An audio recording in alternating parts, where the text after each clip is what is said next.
In need of great talent for your business but short on time? Don't get lost in a huge stack of resumes to find the perfect hire. You just need the right tools, smarter tools. Do you know where to post your job to find the best candidates? With ZipRecruiter, you can post your job to over 100 of the web's leading job boards in just one click. Then ZipRecruiter puts its smart matching technology to work, actively notifying qualified candidates about your job within minutes of posting. You'll receive the best possible matches, and that's why ZipRecruiter is different. Unlike other hiring sites, they don't depend on the right candidates finding you. It finds them. In fact, 80% of employers who post a job on ZipRecruiter get a quality candidate through the site within 1 day. ZipRecruiter, the smartest way to hire. Find out today why ZipRecruiter has been used by growing businesses of all sizes and industries to find the most qualified candidates with immediate results. Right now, my listeners can post jobs on ZipRecruiter for free. That's right, free. Go to ZipRecruiter.com/Bomani. That's ZipRecruiter.com/Bomani. One more time. To try it for free, go to ZipRecruiter.com/Bomani. Guys, wouldn't your wife or girlfriend love it if you treated her to the very best this Christmas? Now you can, with the world's softest pajamas by Pajamagram. Created by a team of pajama experts, the world's softest PJs are lighter than a cloud, softer than a bunny, like cashmere, only better. She'll love how heavenly they feel. Includes free gift packaging and Christmas delivery is guaranteed. So visit pajamagram.com or call 1-800-GIVE-PJs. Welcome to the Right Time Podcast. The Right Time with Bomani Jones. So I got home yesterday after work, and I wound up with a bit of a dilemma as related to the Monday Night Football game. At once, I wanted that thing to be a decisive Patriots victory so that I would not have to watch it. But then on the other end of it, I kind of needed it to be somewhat compelling to go in such a way where I would have something to talk about on this here radio show. We wound up with number 2. How about those Dolphins? How about Jay Cutler out here looking like the Jay Cutler that tricks you into giving him more money than he deserves? Yeah, how about that one? And shocking bit of trivia that I didn't know going into this game, but you learn something new every day. The New England Patriots with Tom Brady at quarterback are now 7-9 playing in Miami. I never took the Patriots for the team that might wind up coming down there and catching that Miami and not being ready to get out there and play the game. Isn't that something? But the Dolphins messed around and got themselves a win. Theoretically, the Dolphins are in the playoff picture. Theoretically. At least I think so. I saw them on the screen yesterday. They were on the in the hunt. But they were the only ones on the in the hunt that were 5-7 at the time. The Dolphins are not good. That is, I think, the safest thing that we could probably say. The Patriots just went out there and got beat. Now, how much do you take from it, right? Like, how much do you take from this if you're talking about the Patriots, about the fact that they got beaten by the Dolphins? They're still playing against a professional football team. How much of a deal is it? That I don't know. This, however, is where it gets to be interesting for me. I realized while watching that game yesterday that I don't ever really watch the Patriots that much, and I feel like I'm not alone in the fact that I don't watch the Patriots that much. And I feel like the reason that I'm not alone in this is I got a reason for not watching the Patriots that much that I feel like a lot of y'all can relate to. And, I mean, the outcome is fairly predictable with them.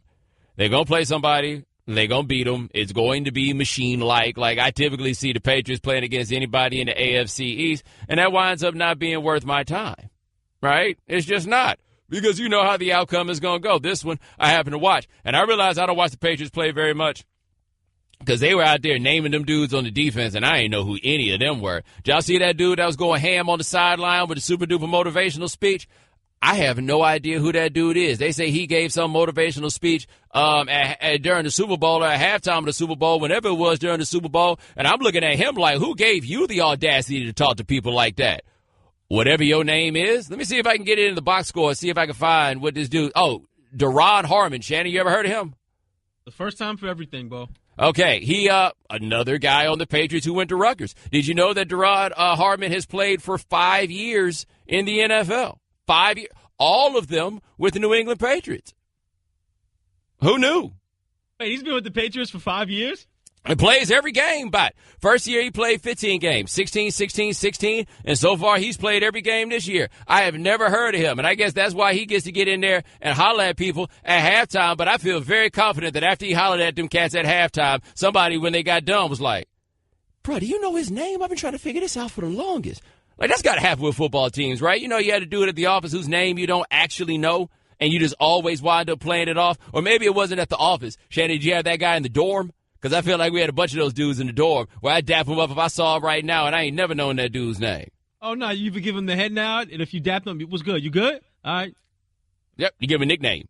That's the other part, too. Somehow he gets a randomly ascribed nickname. You don't even know what the nickname was, what the point of origin happened to be. But that dude was over there on the sideline, been playing for the Patriots 5 years. I ain't never heard of that dude before in my life. Right? They named some other cats. I'm just like, dude, I don't know who anybody is who plays for the Patriots. Like, I bet Patriots players wind up at the bar being like, yeah, I play for the Patriots. What's your name? And how come I ain't never heard of you? Because you never heard of anybody on the Patriots. Oh, okay. You right. You got this. Anyway, I bring up the fact that I don't watch the Patriots very much because I had a lot of you guys tell me about Tom Brady as MVP this year. And I understand. I mean, he's putting up those typical, I don't want to say typical Tom Brady numbers because I feel like that minimizes what it is that he's doing. The big thing with Tom Brady is even as he gets older, he does not throw the ball away. He does not make mistakes. So after the 2 picks that he threw last night, Tom Brady's sitting at 27 touchdowns and 6 interceptions for the year. Do you know the last time Tom Brady threw more than 10 interceptions? That would be 2013. Do you know the last time Tom Brady had 15 interceptions in a season? That would be never. Never. Tom Brady has put up a season with 36 touchdowns and 4 interceptions, a 34-8, a 33-9. Last year, he put up a 28-2.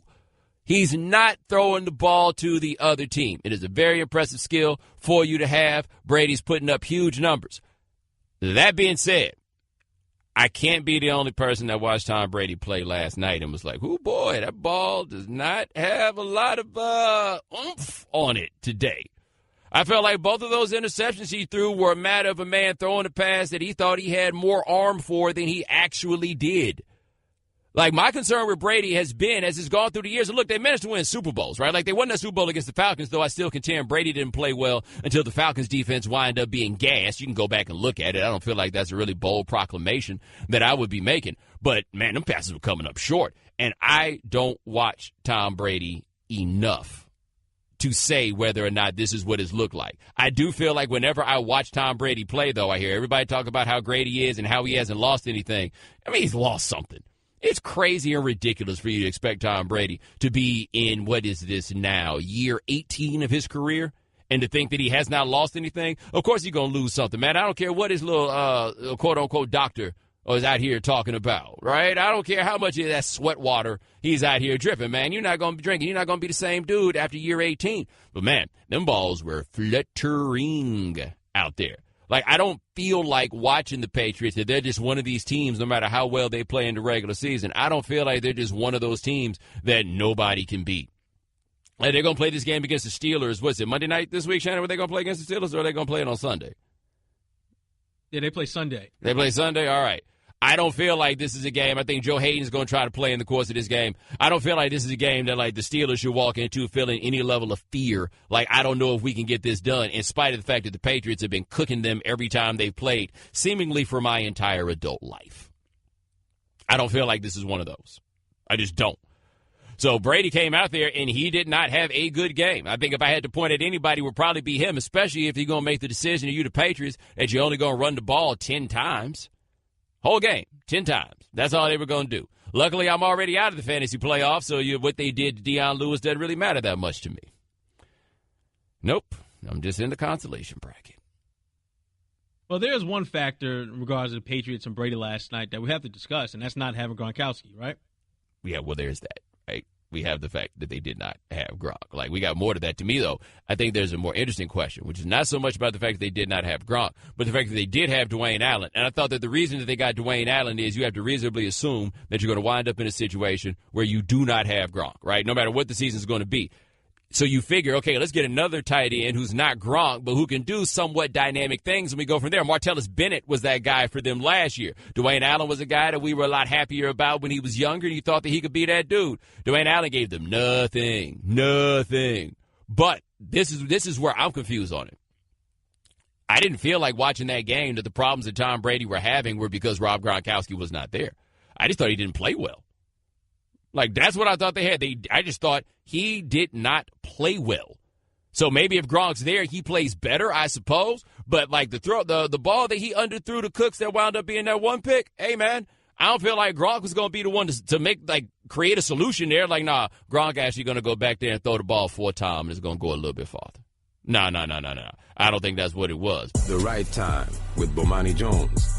I almost want to call this an annual occurrence, except it isn't really an annual occurrence in this case because they've held it together the last couple of years. But it's that time of year where everything starts falling apart in Washington. Oh, yeah, we got stories in the local paper about it. We did some things at ESPN about this one, and this is something that's interesting I did not realize. No coach under Snyder has made it 4 years. This is the 4th year for Jay Gruden. Now, Jay Gruden got a contract extension. He got some time on the back end, but this is about the time where things have a tendency to fall apart. Josh Gordon, after the game, was talking about how he only wants to be in a place where he can win, and if this team isn't heading toward winning, then he does not want to be there. Dan Patrick got up on his radio show and said that the wide receivers in D.C. do not like Kirk Cousins. How is this the year where it comes apart? And the reason I say how is this the year where it comes apart is I don't see how anybody could reasonably look at Washington and not say that they have absolutely exceeded expectation given everything that has happened to them. All those people that are getting hurt for them, all these cats, like Terrell Pryor not working, all of these things. Like the last person that I would blame for what has gone on would be Jay Gruden. Hell, I wouldn't find a way to blame Kirk Cousins. And as most of you would probably think, if there was a way to blame Kirk Cousins, I damn sure would be the one to do it. No, I can't believe that they have won 5 games this year. And I said coming into this year that I thought that this team was going to be an outright disaster. And the reason why I thought that they were going to be a disaster was because of everything that was going on with Cousins. You got a quarterback that you keep saying that you kind of want, but you don't really want, and everything that rolled from there. I didn't think, though, that they were going to wind up having the level of injury that they've had up and down the offensive line in particular. The defense has had dudes that has fallen off. Chris Thompson winds up getting hurt. Like, I feel like this is one of those where if this were a league that had reasonable people in it, you would look at everybody and be like, wow, guys, I feel like you guys have really played hard, and this has gone better than I thought it could. Didn't they play a competitive game there against the Saints there toward the end? No, I didn't think that we thought that would be one that they could pull off. They just lost this game against the Chargers, but that's a trip across the country to play against a team that right now is actually pretty good. I would not really be out here just being like, okay, I got a problem with these guys. Now, I say something every year that I think is important when it comes time for the firing of coaches, and what that is that if I want to, I can come up with a reason to fire just about every coach in the NFL if I wanted to. You could say that it's not a good reason to fire the coach necessarily. However, the way this goes is pretty much the same for everybody. When the team decides that they're about ready to be done with the coach, they start putting that word out there to local media. Local media starts talking about these different things, and then it becomes a matter of confirmation bias for people once that happens. But I bet you I could go through this whole league, and I could name 20 guys that I could make a strong argument for firing. 20 guys.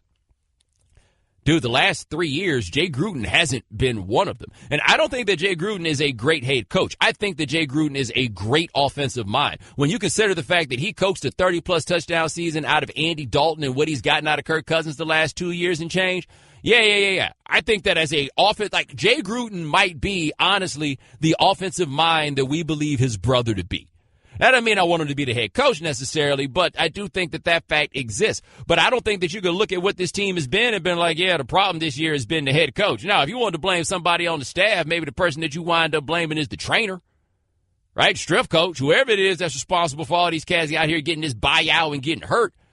But once the whispers start happening around this particular team that things are going bad, it snowballs. And the reason why it snowballs is there's some people that they only know how to exist in chaos. I don't know if you've ever dated any of them, but I have, and they can only exist in chaos. It can be rolling well, it can be rolling good, and then one little thing goes bad, and the next thing you know, we all about to be drowning and swimming in chaos because chaos is the only state of affairs that they know. This franchise, for at least all of my adult life, has only known chaos in one form or another. And now they got that whiff. Oh, yeah, let's go get back on some of that chaos, bro. I want some of that chaos. Shannon, chaos, I believe, is on the way. Quick question for you in regards to Gruden. How much of his future is tied to Kirk Cousins? Well, tied in what way? As far as, like, needing his quarterback, because I'd imagine Cousins is his quarterback, right? Like that's his guy now. He's been with him long enough. So you're saying that like if Cousins leaves, exactly? Do we have a rebuild situation with Washington? Well, who's the quarterback that they could bring in?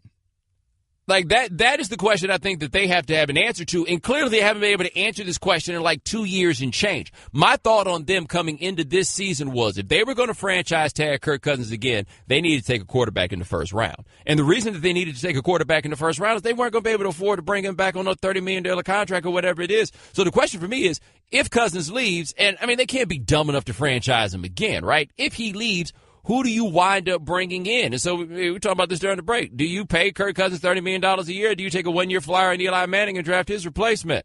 Oh, yeah, chaos has arrived. The Right Time with Bomani Jones.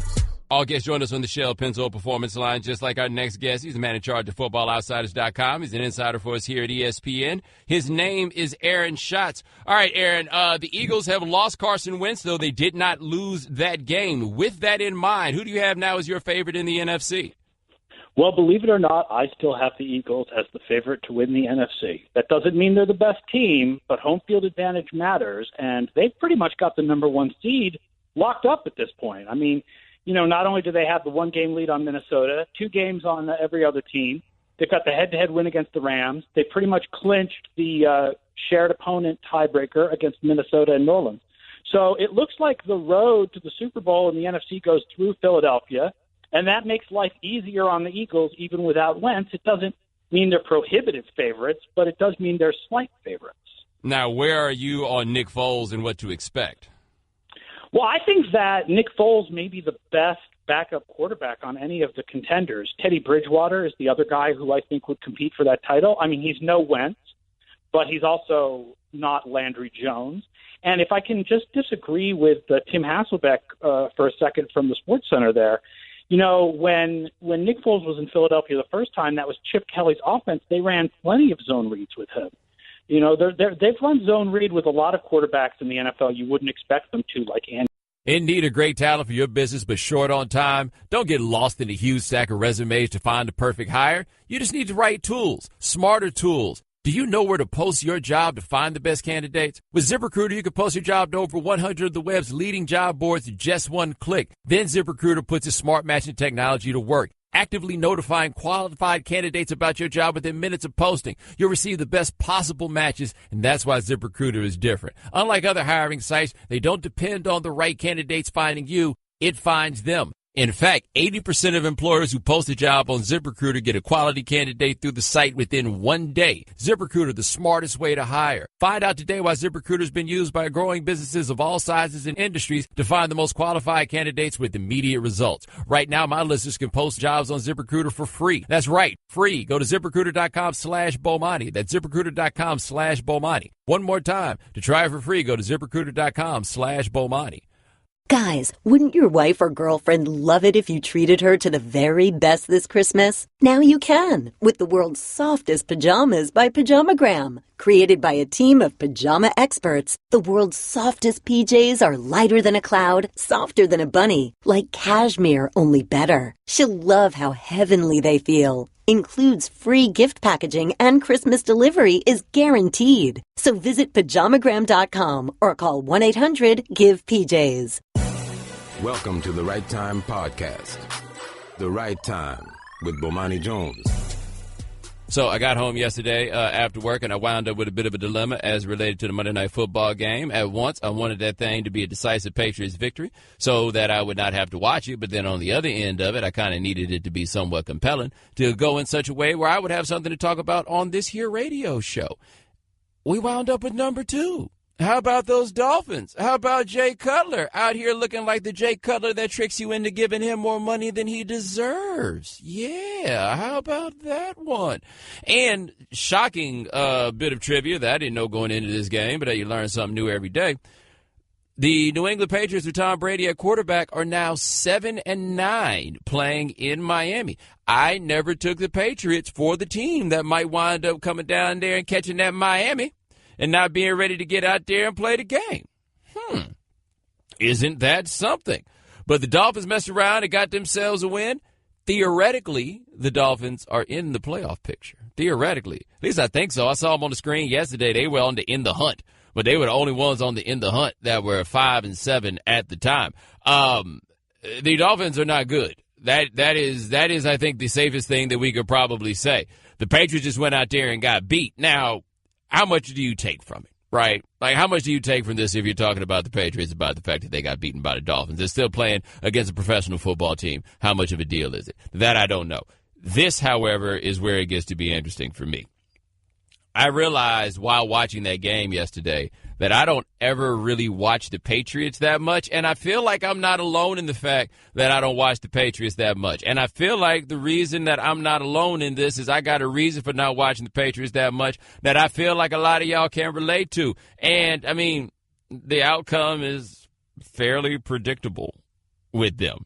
They're going to play somebody. They're going to beat them. It's going to be machine-like. Like, I typically see the Patriots playing against anybody in the AFC East, and that winds up not being worth my time, right? It's just not, because you know how the outcome is going to go. This one I happen to watch, and I realize I don't watch the Patriots play very much because they were out there naming them dudes on the defense, and I didn't know who any of them were. Did y'all see that dude that was going ham on the sideline with a super-duper motivational speech?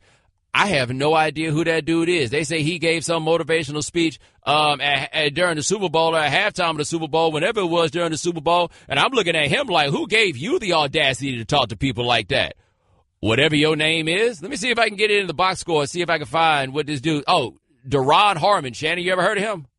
The first time for everything, Bo. Okay, he another guy on the Patriots who went to Rutgers. Did you know that Derod Harmon has played for 5 years in the NFL? 5 years, all of them with the New England Patriots.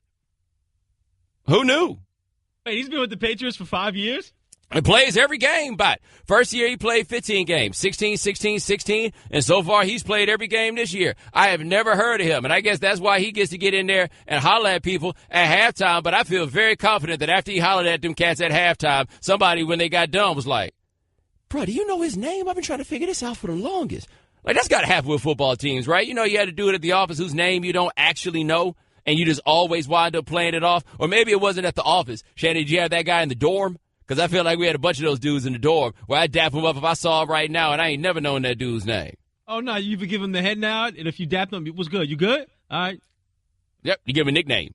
That's the other part, too. Somehow he gets a randomly ascribed nickname. You don't even know what the nickname was, what the point of origin happened to be. But that dude was over there on the sideline, been playing for the Patriots 5 years. I ain't never heard of that dude before in my life. Right? They named some other cats. I'm just like, dude, I don't know who anybody is who plays for the Patriots. Like, I bet Patriots players wind up at the bar being like, yeah, you know, I play for the Patriots. What's your name?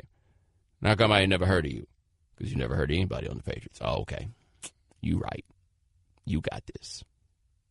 Anyway, I bring up the fact that I don't watch the Patriots very much because I had a lot of you guys tell me about Tom Brady as MVP this year. And I understand. I mean, he's putting up those typical, I don't want to say typical Tom Brady numbers because I feel like that minimizes what it is that he's doing. The big thing with Tom Brady is even as he gets older, he does not throw the ball away. He does not make mistakes. So after the 2 picks that he threw last night, Tom Brady's sitting at 27 touchdowns and 6 interceptions for the year. Do you know the last time Tom Brady threw more than 10 interceptions?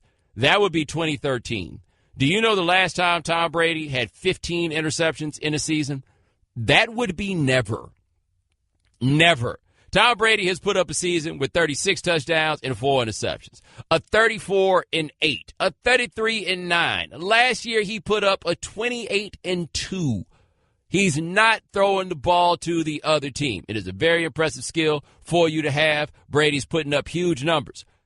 That being said, I can't be the only person that watched Tom Brady play last night and was like, oh, boy, that ball does not have a lot of oomph on it today. I felt like both of those interceptions he threw were a matter of a man throwing a pass that he thought he had more arm for than he actually did. Like, my concern with Brady has been, as it's gone through the years, and look, they managed to win Super Bowls, right? Like, they won that Super Bowl against the Falcons, though I still contend Brady didn't play well until the Falcons' defense wound up being gassed. You can go back and look at it. I don't feel like that's a really bold proclamation that I would be making. But, man, them passes were coming up short. And I don't watch Tom Brady enough to say whether or not this is what it's looked like. I do feel like whenever I watch Tom Brady play, though, I hear everybody talk about how great he is and how he hasn't lost anything. I mean, he's lost something. It's crazy and ridiculous for you to expect Tom Brady to be in, what is this now, year 18 of his career, and to think that he has not lost anything. Of course he's going to lose something, man. I don't care what his little quote-unquote doctor is out here talking about, right? I don't care how much of that sweat water he's out here dripping, man. You're not going to be drinking. You're not going to be the same dude after year 18. But, man, them balls were fluttering out there. Like, I don't feel like watching the Patriots that they're just one of these teams, no matter how well they play in the regular season. I don't feel like they're just one of those teams that nobody can beat. Like, they're going to play this game against the Steelers. What's it, Monday night this week, Shannon? Were they going to play against the Steelers, or are they going to play it on Sunday? Yeah, they play Sunday. They play Sunday? All right. I don't feel like this is a game. I think Joe Hayden's going to try to play in the course of this game. I don't feel like this is a game that, like, the Steelers should walk into feeling any level of fear. Like, I don't know if we can get this done, in spite of the fact that the Patriots have been cooking them every time they've played, seemingly for my entire adult life. I don't feel like this is one of those. I just don't. So Brady came out there, and he did not have a good game. I think if I had to point at anybody, it would probably be him, especially if you're going to make the decision, you the Patriots, that you're only going to run the ball 10 times. Whole game, 10 times. That's all they were going to do. Luckily, I'm already out of the fantasy playoffs, so what they did to Deion Lewis doesn't really matter that much to me. Nope. I'm just in the consolation bracket. Well, there's one factor in regards to the Patriots and Brady last night that we have to discuss, and that's not having Gronkowski, right? Yeah, well, there's that, right? We have the fact that they did not have Gronk. Like, we got more to that. To me, though, I think there's a more interesting question, which is not so much about the fact that they did not have Gronk, but the fact that they did have Dwayne Allen. And I thought that the reason that they got Dwayne Allen is you have to reasonably assume that you're going to wind up in a situation where you do not have Gronk, right? No matter what the season's going to be. So you figure, okay, let's get another tight end who's not Gronk, but who can do somewhat dynamic things, and we go from there. Martellus Bennett was that guy for them last year. Dwayne Allen was a guy that we were a lot happier about when he was younger, and you thought that he could be that dude. Dwayne Allen gave them nothing. But this is where I'm confused on it. I didn't feel like watching that game that the problems that Tom Brady were having were because Rob Gronkowski was not there. I just thought he didn't play well. Like, that's what I thought they had. I just thought he did not play well. So maybe if Gronk's there, he plays better, I suppose. But I think I got that right. Yeah. That's who's going to be there. They are heading over there. Now, this is interesting. What we're hearing is the young boys probably won't get that much playing time if they play in, like, the top Lithuanian league. But if they played in what they call the less competitive Baltic League, they might get themselves some burn, maybe 20 to 25 minutes a game. One thing I do find very interesting about all these European countries, they all got leagues. Like, I feel like they should be able to travel amongst each other pretty well. But no, everybody's got their own league. And this is where the balls are going to try to get this thing here going. Now, Adrian Wojnarowski and Jonathan Gavoni wrote a story for ESPN.com about this. Jonathan Gavoni, by the way, will join us in the 6 o'clock Eastern hour. Man, they were not kind to LiAngelo Ball at all. They're like, yo, he's 6'5". All he can do is shoot. He can't guard anybody. And his game is strictly below the rim. Yes. Strictly below the rim. That is what they're saying about him. No one is being particularly kind toward him. And LaMelo was 16 years old. And I am very curious to know how this is going to go for LaMelo Ball being 16 years old in Lithuania. I should talk to my brother about this because I think I've told you guys this, but when I was very young, we lived in Nigeria for a year. I was 3 when we moved. I think I turned 4 right after we got back. But my brother's 13 years older than me, so he's like 16 when we went over there. I think my sister was like 13, 14, somewhere in that range when we went over. And, man, high school is awkward enough time as is to be going over there to Lithuania. I also want to see how this goes when LaMelo Ball shows up over there thinking that he's somebody because he LaMelo Ball. He got that funny-looking haircut and everything else, and they're going to be putting that youngster in check. They are going to spend a great deal of time putting that youngster in check. Also, Shannon, correct me if I'm wrong, isn't that young man a little bit light in the trousers to be out here trying to play this ball with grown-ups? And that's the thing. Yeah, he can score, but he can't really play any D, so I'd imagine that they're going to be pretty tough and physical with him. Well, so think about this. Imagine being 16 years old, not just running into a grown man screen, but a screen from a dude in the Lithuanian league. We start talking about dudes that's on some can't go back. No, the Lithuanian cats are not like, yo, I can't go back. They're like, yo, I'm trying to get out of here, and then when I get out of here, then I will not be able to go back. But I got to get gone here. It also doesn't help, to be fair. I think we all need to be honest about this to a degree, man. What we really know about Lithuania, right?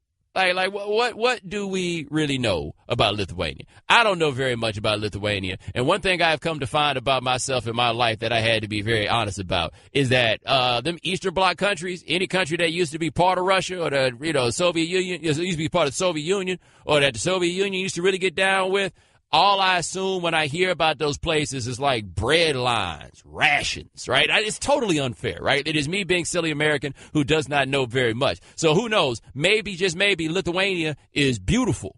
It might be. Shannon, am I wrong here? I feel like when I think about Lithuania, though, which one is it? Is it Nikolai Volkov or Nikita Koloff? That's from Lithuania. I feel like one of them is. I think they both were from the USSR, I want to say. Yeah, but I'm pretty sure at least one of them was from Lithuania. And I remember in 1992, the Lithuanian team went to the Olympics, and they were sponsored by Bill Walton and the Grateful Dead, and they had, tie-dye jerseys. You remember that? Yeah, they had tie-dye jerseys when they were over there in the Olympics. Yeah. Whoever saw that coming?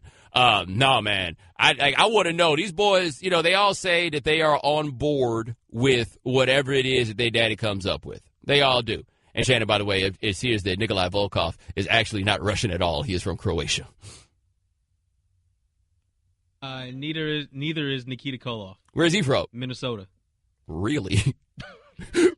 Really? That's kind of how the Ugandan giant Kamala from Mississippi. And then there's always the African Dream Akeem, and I don't know where he's from, but I know it ain't in Africa. Like if he was in Africa, he was part of what they called the ruling class, and I don't mean that in no good way. But now, can you imagine that, man? Your teenage years, you're gonna go over there into Lithuania? You think that does not sound like the groove? And you know what it feels like to me? The biggest reason why all of this has to happen. They got to do this because otherwise, what chance does LiAngelo Ball have to make it anywhere if they don't do this? You see what I mean? Like, look, people think that LaMelo Ball has an NBA future. Lonzo Ball obviously had an NBA future. Nobody thinks LiAngelo Ball has an NBA future, and LiAngelo's daddy really, really, really wants for LiAngelo and the other two boys, he wants them to all play together. That's it. That's what he wants. I feel more and more like poor Lonzo's out here like Michael Jackson in the Jackson 5. Like, damn, I got to bring them everywhere? Are you serious? I got to bring them here again? Shannon, did you know that Michael Jackson did not have a tour after Thriller because his parents made him go do a tour with his brothers, the Victory Joint? Which is one of the greatest travesties in musical history, the fact that we didn't get a Thriller tour. Nope. Why? Because he got to drag his brothers along. Tito needs some shine. So Mike had to give his shine to Tito in order to keep this thing going. Is that what's going on here, that they got to do all of this so that the Vanessa Hustle of the crew can also get on? Is that, how about this, Shannon? How surprised would you be if LiAngelo got over there to Lithuania and found his version of Dabnus Bricky? An older lady who perhaps does not have as much going for her as they would like, his parents would perhaps like, but love is love, and that's what he wants to find. You think there's any chance? Heathcliff loved Dabnus because Dabnus can fix things. He could fix things. He can fix things around the house, so maybe that's LiAngelo's niche. You find his niche, get in somewhere. Or maybe they going to find somebody like that Venezuelan woman that Steven Jackson said that he found. Remember Steven Jackson said he got to Venezuela, said he ain't speaking no Spanish, said he found a woman who even went out and found him some smoke, even though she ain't smoke. It's a good woman, by the way. Remember when he said that? Maybe that's what that's going to be. And I'm glad you brought up the Steven Jackson point, because a lot of times with these guys, when they go overseas, they're by themselves. Yeah, they might have a family member or two, but at least in this situation, you'll have the brothers and they'll be together. They'll play together and they'll be together. And in addition to having whatever family members, that'll join them as well. And you know that reality television show about a Lithuanian basketball family is coming. Got to. I'm actually mad at myself, man. There was in New York this weekend. They did a pop-up shop situation on Sunday, and it was too cold for me to go down there and check it out. But they had people like there to check them out and get autographs. I saw some little new dude was outside with that new dude haircut that LaMelo has. It might have been Odell Beckham, to be honest. I don't know. I didn't really look that close to see exactly who it was.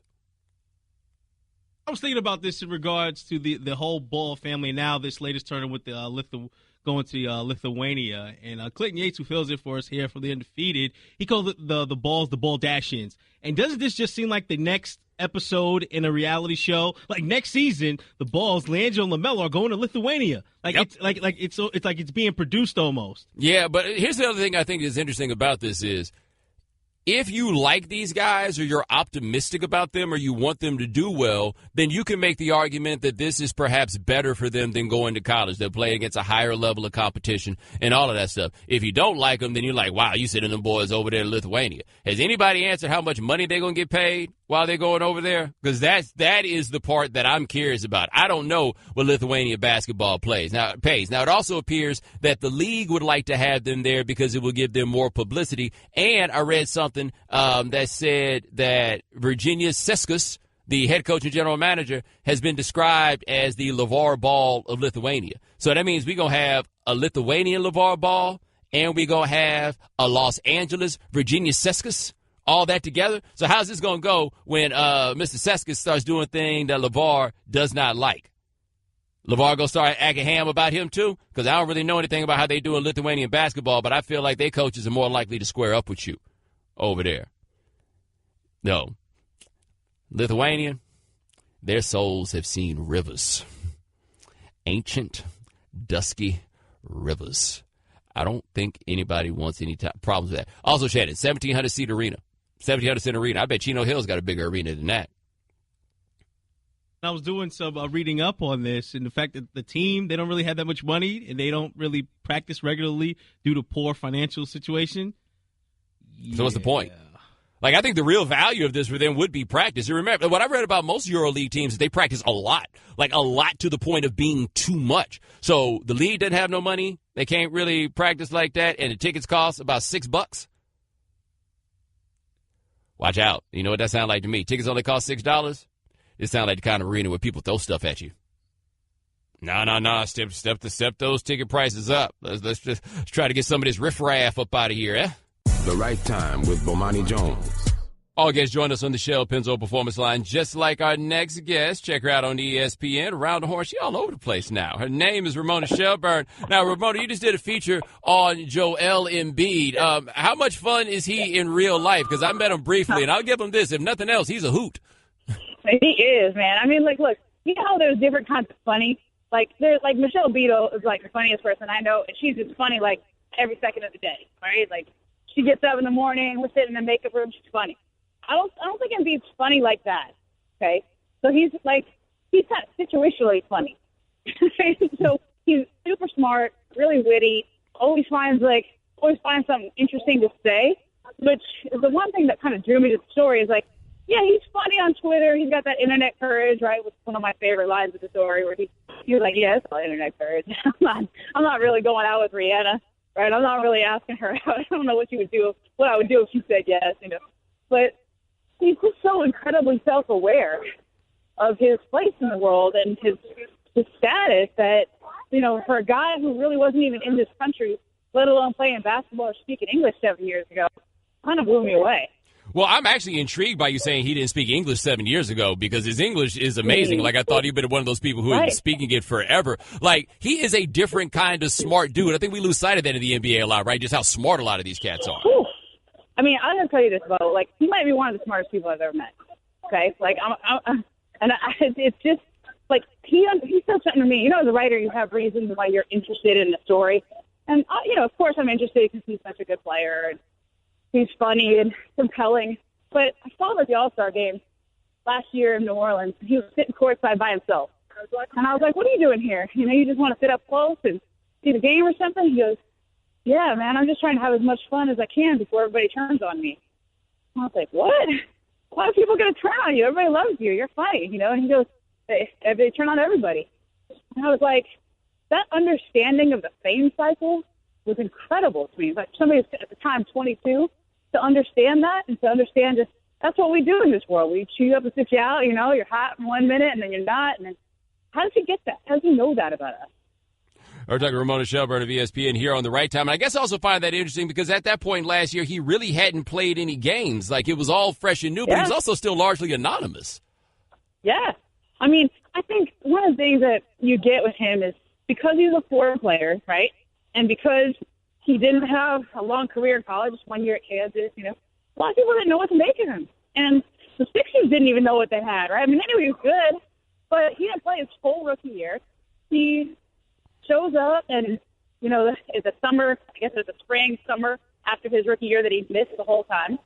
And he's playing these pickup games and just dominating people. Like seasons, like one of the best players you've ever seen, kind of like. And this is the kid where Robert Covington, who's who's kind of grown into this bigger role, he now sits and he goes, man, he was killing folks that night. He goes, I watched him and he was like, well, damn, right? And then he goes up to L.A. and he's playing these pickup games. Jamal offers, he's always organizing these type of games.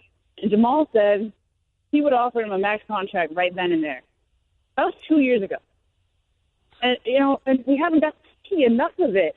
But for all of us, it's kind of a revelation. But for the Sixers and people who've been watching this development, I think it's like they had a hope, a sense and a hope of what he could become if he could ever stay healthy. Now, did you get a handle of when he realized how good he could be? Because, I mean, it's not like when he was in high school, he was not seen as being that guy. When he got to Kansas, Andrew Wiggins was the guy we paid all the attention to. That's right. And, he didn't even start in Kansas. Who started ahead of him? Tarek Black. Right? That's right. So, I mean, he didn't even start. Like, and he, I'm like I like Joseph Campbell, right? That's one of the guys that hero's journey. And as a writer, you get into all that. And there's always a stage in somebody's development. It's the call to adventure, right? Like, you see something, you say, that's what I want. That's who I want to be. And for Embiid, that was back in 2009. He's in Cameroon, and he watches Kobe in the finals against the Orlando Magic. And Kobe was like, that was the first Kobe finals win after Shaq left, right? So he was determined. And Embiid watched him play, and the way he just really didn't give a damn. Like, he would shoot 30 times, like, not apologize for any of it. And Embiid saw that, and he goes, man, I want to be like that someday. I mean, he didn't even play basketball at the time. So for him to see that and say, I want to be like that, whether that's in basketball or volleyball or whatever it was, that to me was like this call to adventure. This is like, I'm going to go to America. I'm going to play basketball. I don't know how I'm going to do it. I don't know how good I'm going to be. And he, obviously, if you see some old pictures of him when he was that age, he's really skinny. He has no muscles. He showed up in America. He didn't speak English. They used to call his nickname used to be the Big Quiet, because he didn't speak English. I mean, so this kid is still trying to, he saw this vision of Kobe back in 2009 and is trying to be that. It's like, the idea that he's already as good as he is, just a few years after he saw that and decided, I think I'm going to try to do it. It's pretty incredible. All right, talking to Ramona Shelburne of ESPN here on The Right Time. Now, I have talked about on this show that Joel talks a whole lot of trash, and I worry that one day he's going to come across the person who does not find this to be nearly as funny. He jokes that off, but do we have any handle how the other guys in the league feel about some of this? Look, for right now, it's fine. Everybody understands. Like, he's kind of like Draymond. Like, you notice they have a little love thing going on now. He and Draymond, right? You hear them talking about each other. That it's kind of like that. I mean, and there's going to be a time when Joel is going to go too far, and somebody's going to, push back at it. It's probably going to happen on the court rather than social media, because you've already seen people get upset. Like Whiteside got upset with him, obviously, and Andre Drummond got upset with him. But then Embiid goes on the court and he plays, and I think that was something that became real clear to me in reporting the story, is that Embiid loves this stuff, right? And you're on Twitter, you know it. Like if you feed a troll, what does he do? Just get bigger. Right? Right. Like, you empower the troll. And I think that's that troll personality. Like, he wants all this on him. He wants that pressure. He doesn't care if it's hate or love. He just wants to feel it. And I think that's he comes alive when people boo him. He's like, when I'm on the road and the fans aren't cheering, I kind of get sleepy. Yeah. So it's fine for now when you're really good and your team's winning. But I agree with you. I think he'll probably cross the line one day. Yeah, I'll tell you this though. I noticed he ain't talking that crazy as the Zebo. Like that one game against, I think it was Willie Green or Willie Reed. I mixed up which one. He talked crazy to him. He ain't talk crazy to DeAndre Jordan. I forgot what interview it was. Somebody asked him, "Are you worried about going too far?" He says, "Well, I'm a big guy." Right? I mean, he's 7'2". He's a legit 7'2". So there's not many people that he could say something to that physically can come at him. But you're right, there are a few. But you're right. He didn't say anything to Debo. He didn't say anything to the other. It's going to be fun for us for years to come, though, right? Because that's what I root for, is like entertaining personalities who aren't afraid to put themselves out there and then try to back it up. All right, talking to Ramona Shelburne of ESPN here on The Right Time. Now, you are here like I am in New York City, except you are going to the Lakers and the Knicks game. Yeah. How things going with the Lakers these days with Lonzo? Well, so you added something at the end of that question. You said, how things going for the Lakers? And then you said, for Lonzo. Because those are two different things, aren't they? Right? Right. I think things are going okay for the Lakers. They've been winning. Brandon Ingram has been great lately. They found Kuzma at the end of the first round. He's looking like a great draft pick. Lonzo looks like a guy who needs some time to find himself, his own motivation, his own way in the league. Like, when I watch him right now, Bo, I was kind of pro LeVar for a long time. I kind of found him amusing. I liked what he was saying about trying to do your own thing. A lot of times what people are doing in music and publishing, trying to just go it yourself, right? Why do you need everybody else? You can do it yourself. But it's put a lot of pressure on this kid, and it was fine until, while he was backing it up. But when you're not backing it up, it makes it tough. And I think you see Lonzo now, and there's these games where he's tentative. There's these games where he's passing up shots. It's tough. And, I watch him shoot sometimes. It's like 3 for 13, and the inside of his head is saying, oh, man, I don't have it going. I'm just going to pass. But everybody else is saying, you've got to keep being aggressive. So he keeps shooting. And when they don't go in, it's a little rough. Now, how does the rest of the team handle everything that comes with having him there? Yeah, man. Look, everybody likes Lonzo. He's a nice kid. That's you got that going for him, right? Plus, he's really unselfish. So his default is always going to be to try to make plays for everybody else, set them up, and make it good. But I think there's this sense of, when are you going to stand up to your dad? When are you going to break and be your own man? When are you going to break and do something different? That's been it's been escalating a little bit as LeVar has criticized the coaching staff. It's been escalating a little bit because I think teammates really like him. And people in L.A., of course, they want him to succeed because, people in L.A. don't handle it very well when the Lakers aren't good. It's like people in New York with the Knicks, right? Like, you're not good. I can't freak it out. But so, people are rooting for him, I guess is the right way to put it. Like, I don't get the sense that anybody's turned on him, but it's not as funny anymore when you're not winning. And not as funny anymore when you're not shooting well and your dad's still talking. And, he's coming at Luke Walton, who's pretty well respected in L.A., and the players really like him. So you're kind of taking on the wrong guys here. And, most people would just flat out say, long as, and I think Lonzo would say this himself, he's got to back it up on the court. And right now he hasn't done it. All right, that is Ramona Shelburne. Check her out on ESPN. Check out her story on Joel Embiid. Check it out at ESPN.com. Thanks so much. I appreciate it. You got it, Bo. The Right Time with Bomani Jones. On the line with us right now, he covers basketball for us here at ESPN. You know his work from Draft Express. His name is Jonathan Gavoni. Now, Jonathan, we were talking about the Ball brothers and them going over to play in Lithuania. First question is, what level of basketball will they be stepping into? Hey, Bomani, thanks for having me. It really depends, first of all, what league they're going to play in, because it's a curious move that this team Vitautas decided to make. It's a risk-free move for them. They're bringing these two kids over essentially on a 1-month deal, and they're going to play them in the Baltic League, which is a very, very low level of competition where there's no relegation and the stakes are very low. Most teams, are from Estonia and Latvia.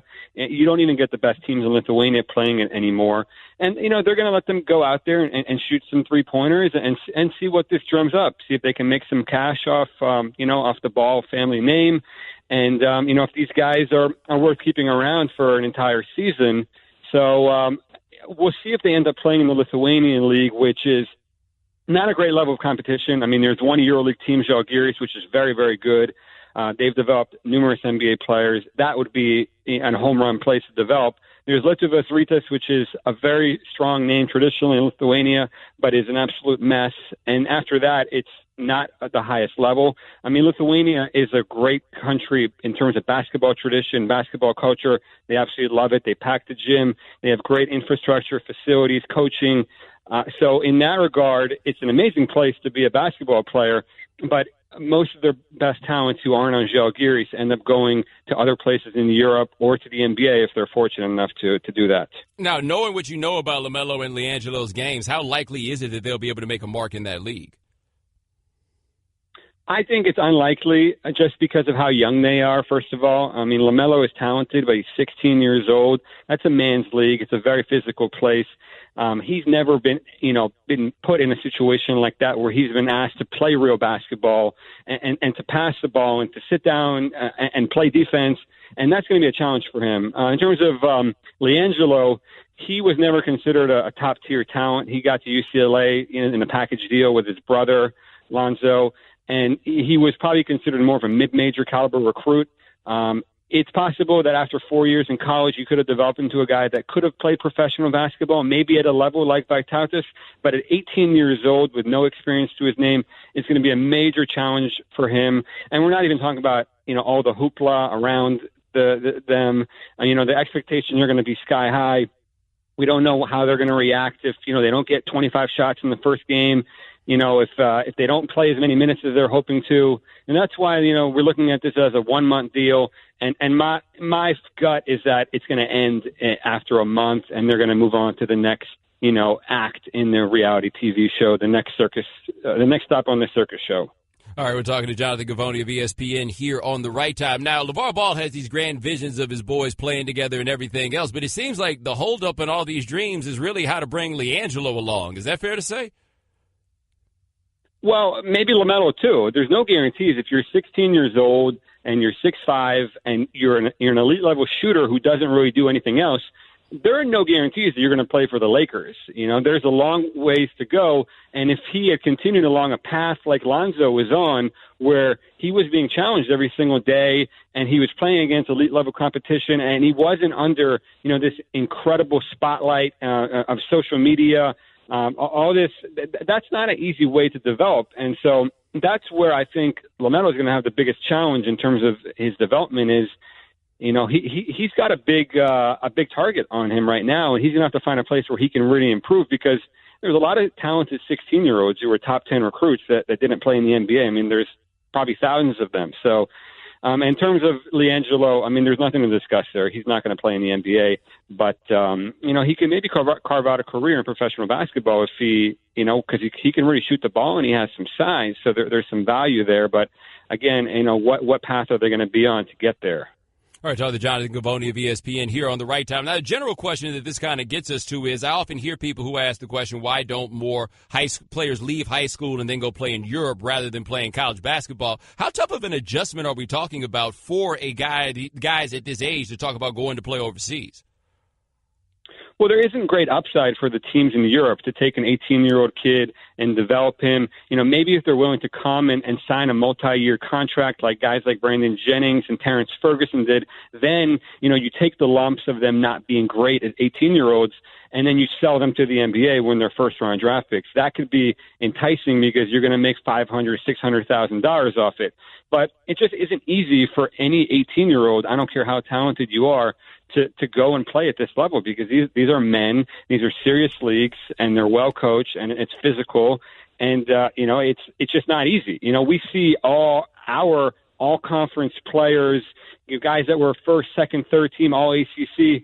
They leave college and as 22, 23-year-olds, and they don't excel right away in Europe. So it's not the NBA.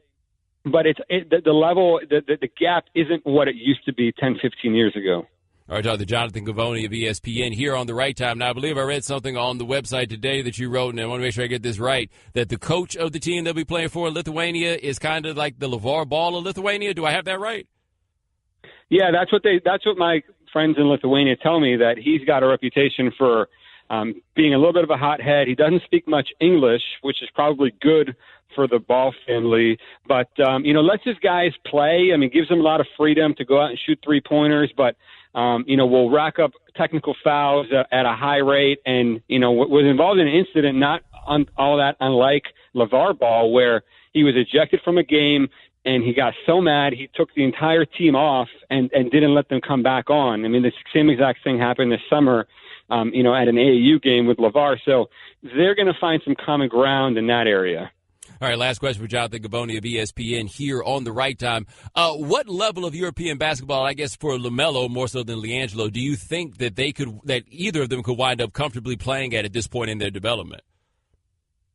I think he would need to go to a junior league, a league where there's other 16-year-old kids where he could, where his lack of physicality, the fact that he's probably not more than 150, 160 pounds, where that isn't as much of a factor as playing against 25, 26-year-olds.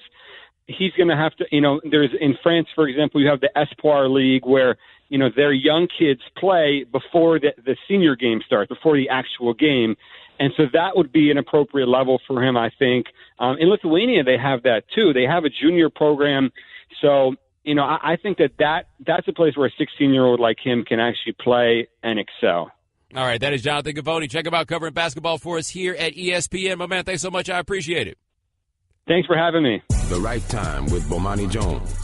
The Eagles fans a little downtrodden, man. Carson Wentz got hurt. And so we figured we should talk to an Eagles fan, maybe try to make him feel a little bit better. And Michael Collins was kind enough to volunteer to be that Eagles fan. Michael, man, how are you feeling on Sunday? I'm all right, man. I appreciate that. I appreciate that good head nod music by Gangstar on the comeback. Yes. You know how much I love that head nod music. Now, you know what?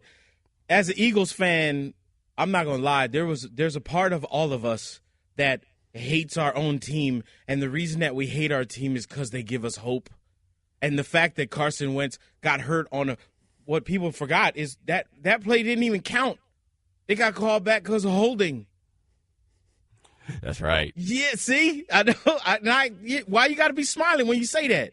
Like, I'm not even going to lie. On the flight up here, I get on a plane, and there's a dude in a Dallas Cowboys shirt. And he looks at me and gives me a glare at first, and then the glare breaks, and he just gives me these puppy dog eyes and goes, "Man, I'm sorry, bro. I'm sorry. What's going on with you?" I'm like, for real? Even a Cowboys fan feeling sorry for man?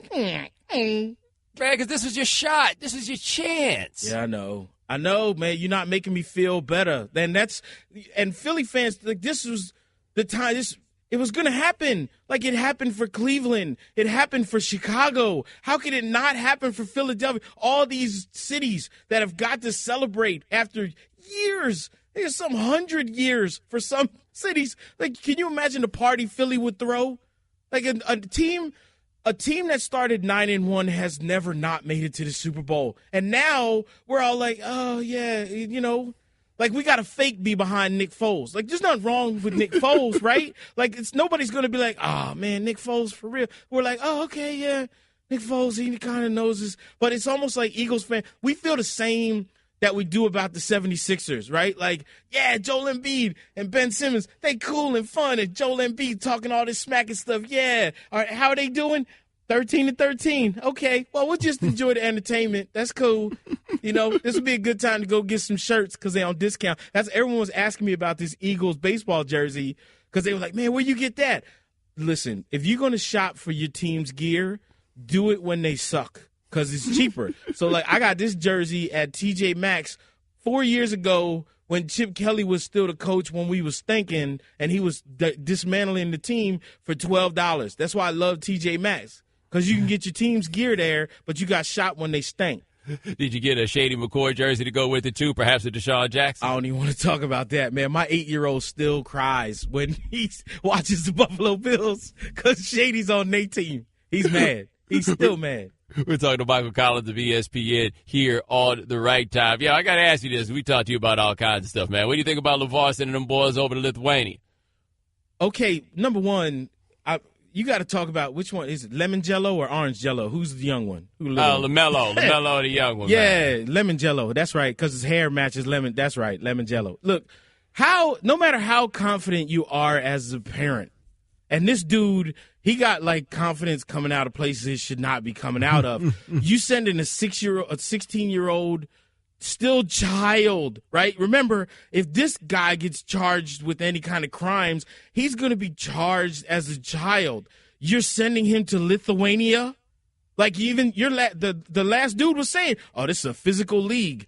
So you're sending a 150-pound, 16-year-old over there and with a coach who acts kind of like you? Like, what, you going to move to Lithuania too? Like, if you thought China was – who's coming to save you? That's the other thing I kept thinking about. For this dude who talked all that smack about his kids, like, you think somebody going to come save y'all in Lithuania? Are you crazy? Can you imagine being like LiAngelo? You was partying in Westwood, and now you got to go party in Lithuania? We ain't even bothered to find out what city they in. When's the last time you heard party in Lithuania in the same sentence? I mean, somebody over there partying. Yeah, but you like that's a house party in somebody. Are you going to a basement party in Lithuania? I'm not. I would not recommend like, it. You going? Hey man, you gonna drink here? Take this plastic cup. Nah, that's all right. I get my water bottled and imported. I'm good. Like, I ain't trusting nothing. Oh, nah, that's all right. If you think it's cold up here, you know, imagine what kind of broke back taxi cabs you're going to be taking to the stadium and stuff over there. You go like, hey, Uber's here. It's a donkey outside. Like, and here a blanket. There you go. Then you send a 16-year-old over there to do that because that's going to be good for his basketball education. Okay. We'll see how that works out. You should have called Ryan Leaf's dad. Ask him how he's doing. We were talking to Michael Collins of ESPN here on The Right Time. I think quietly, though, the biggest winner here is Lonzo because now his daddy got to go far away. This is very true, but do you think that Lonzo's not going to be able to find some kind of internet connection in Lithuania somewhere so that he's still prominent and makes it on somebody's airwaves? That's the one thing about Lonzo. Lonzo finds a way. Like he just sits around and be like, you know what? I haven't gotten on anybody's nerves in 2 days. Let me get on the internet real quick and say some stuff. Yeah, that's the thing, though. But even with LeVar over there, I feel like for Lonzo, it'll give him additional time to breathe. That is the good thing. And being on the West Coast, too, he's far, far away, which is good. But the problem is what LeVar did to Lonzo now, Lonzo's got to carry that with him no matter what. Like, there's nowhere that LeVar can go that no matter what Lonzo does. Let's say Lonzo breaks out and has 2 really strong months, right? We're still going to be saying, LeVar, once he gets back from Lithuania, how's this going to work out, right? Like, that's always going to be there now, which is – this is, as a parent, like, I don't want to knock out anybody parents, and I'm not knocking how anybody parents, but you now allow everybody else to question what you're doing because of how you did it. Now, is there any golf dad that resembles LeVar Ball in any way? Ooh, yeah, there's a few of them out on the LPGA tour. Ooh, really? Man, oh, my goodness, yeah. There's a few of them out. Yeah, there's some, like, there's definitely helicopter parents that are still out there. On the PGA tour, not so much, man, because – the way that number one, you don't get anybody under 18 on the PGA Tour. It's just not allowed. So even if somebody qualified when they were real, real young, they would never get out there. But you got, on the LPGA Tour, there are women that, I say women, but there are young women at 16 years old that still get to compete in some of the events. So there's going to be some parents there. And, there are some overly enthusiastic, I'll use the term, parents that can be out there. It's real. It's like you ever go see a parent yell at their kid without yelling? Like they keep their lips, they like do a ventriloquist act, right? Yeah. So that happens out there sometimes. Golf seems like the absolute worst sport to be trying to play with additional pressure, let alone parental pressure. Can you imagine, like, if you hit a bad shot? And that I can tell you plenty of times where caddies get fired by the parents on a professional golf tour because, the parents don't want to yell at the kid. The parent does yell at the kid, and the kid doesn't necessarily want to take the hit. And it's like the only person standing there shrugging their shoulders. I was just shouldn't have gave it a 7. I was about to say you should have gave it a 7. I was just trying to keep it clean, man. What you want me to do? Like, if I say 149, that should translate. You got to tell me if you're going to hit a bad shot. I'd have gave you the 6. Last question for Michael Collins. What'd you think about Tiger in the Bahamas? Man, that was. I'm not going to lie. I went into it extremely skeptical because the last 2 times, and me and you talked about it. Like, Tiger's not been forthcoming about his injuries. So I went down there and was like, man, let's see what this dude is really like. Like, because the last couple times he was, I'm fine and I feel good. And he's walking all stiff. And I'm like, you ain't fine. You're not doing all right. Like, stop telling people that everything's good. But this time it was different. It was different with the way that he walked. It was different. He looked the same at the end of the tournament that he did at the beginning of the tournament. And just walking around on the golf course with him, the way that me and him was goofing off is like the old Tiger Woods that I know. And I was still like, all right, just chill. You know, it's only 18 dudes. I know they're really good, but just don't get overexcited. And then he makes an eagle to tie for the lead. And I was like, you know what? Forget it. Lose your mind. We might as well go crazy because if this dude plays 5 tournaments before the Masters, like, I'm not saying he's – and this is, again, where you don't want to just jump off of that crazy train, be like, Tiger going to win again. Like, I don't think he's going to win again right away, but I think by the end of the year, he's going to contend. And contending in a golf tournament for a guy who we ain't seen but 3 times in 2 years, and it's Tiger Woods. I mean, the cool thing is now with Tiger going to play again, that means people who don't watch golf are going to start watching golf again. And for that, woo, I'm all about. You mean, you know how I feel. Like, we're going to have some fun now, boy. And y'all going to make some more money. That is Michael Collins. Woo. Check him out, covering golf and all other things here for ESPN. But, man, thanks so much. I appreciate it. Money, baby. Romance with no finance is a damn nuisance. That's what my wife told me. There we go. Thanks for listening to the Right Time Podcast. Please come back tomorrow for more. And don't forget to listen to The Right Time with Bomani Jones from 4 p.m. to 7 Eastern on ESPN Radio and the ESPN app.